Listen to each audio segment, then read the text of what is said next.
Looks like the weather is going to be better this week, so let's get started on that siding.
So this gives you an idea of what this house looked like when I was growing up.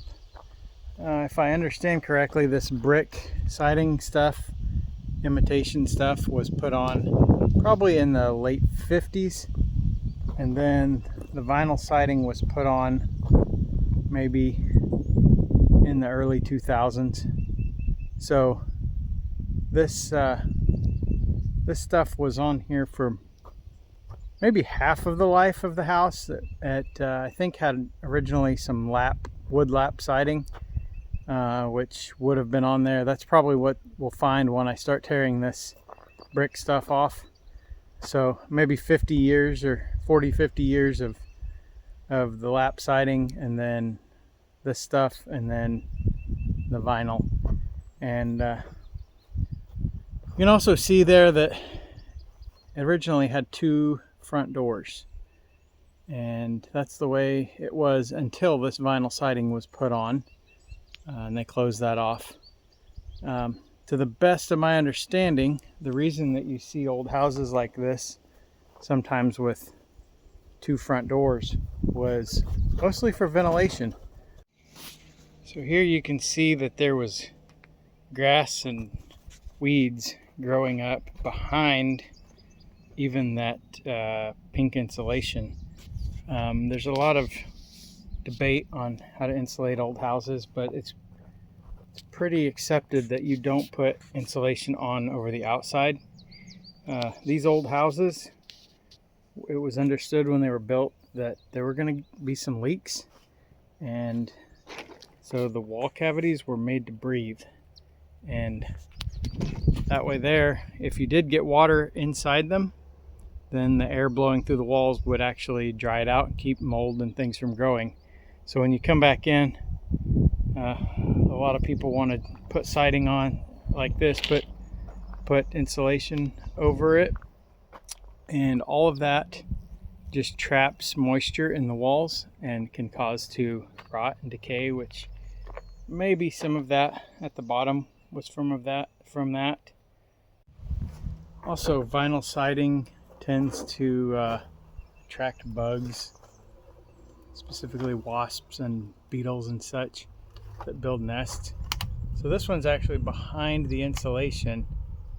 I'm not exactly sure what it is. I think maybe it's just some sort of a mud dauber nest that didn't have room to grow out, so it just spread wide. And when I tore the insulation off, now you can see all these little, I assume they're like egg cells or larva cells, but it's a pretty cool design.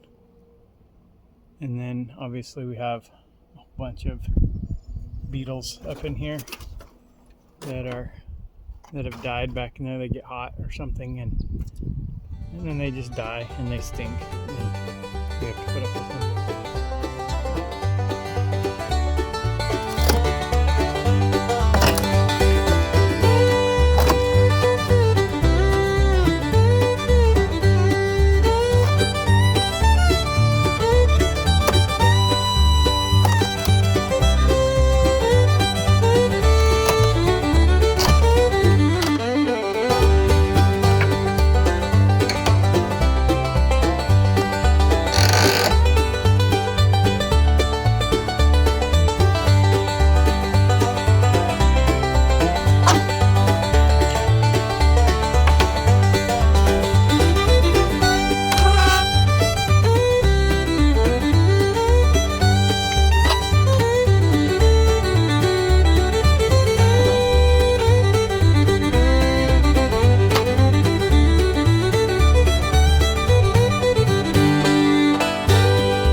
Well, it rained again.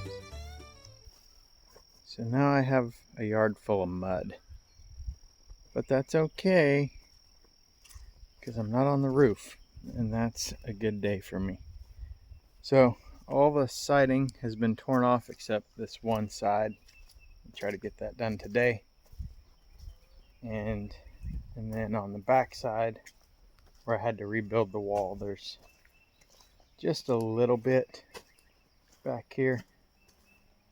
So some of that is gonna get replaced. The boards are gonna get replaced, but so I'll tear all the brick stuff off and then work in some new plywood going on there.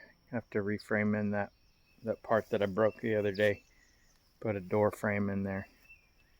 But so that's kind of what's on the agenda for today. Let's see what we get done. Hopefully it doesn't rain anymore on me.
Alright, so I wanted to address something.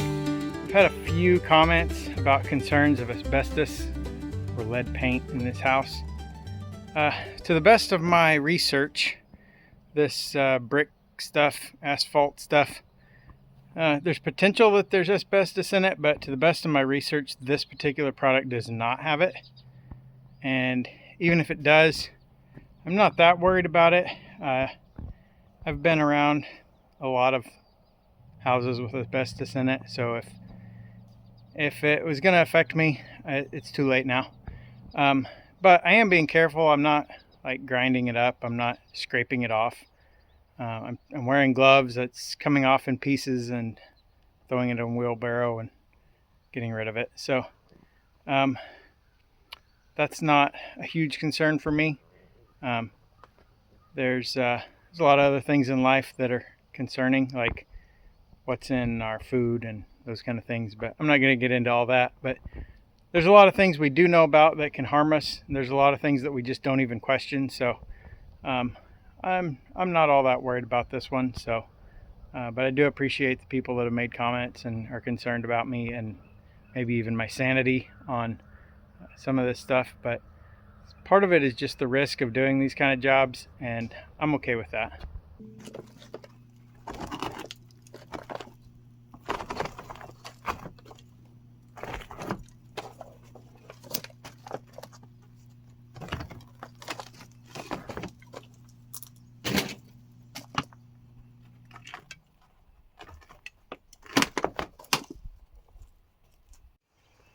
All right, well, there's the house.